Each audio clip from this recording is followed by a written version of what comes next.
Ekwulekwu TV, onye na-akpọ? Hey! Ọchaka ọmaka. Esi m n'ebe m na-azụ afịa wee na-akpọ gị. Nwaanyị ibe m, a na-agba mbọ. Kee ife anyị ga-emekwanụ? Kedu nke na-eme? Ife m ji wee kpọkwa gị bụ maka di m o. Ọcha biko, chere ka nye nwatakịrị abịa igo m afịa chenji ka anyị wee kwube o. Nna na-enya o. Ngwa bye bye o. Ọcha.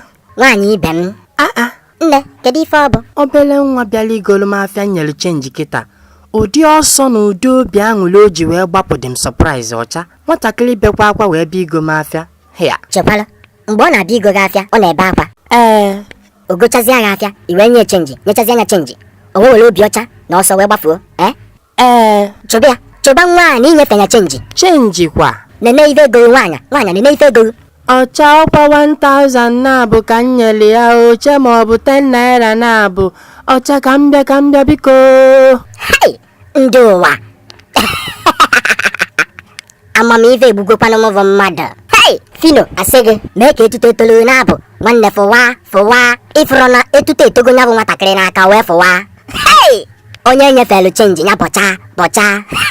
Ndị ụwa iberibe na-enye onye ala mora. Ndị Facebook biko like anụ peji anyị o. Ndị YouTube biko subscribe anụ o. Biko subscribe anụ o. Ngwa ka emechaa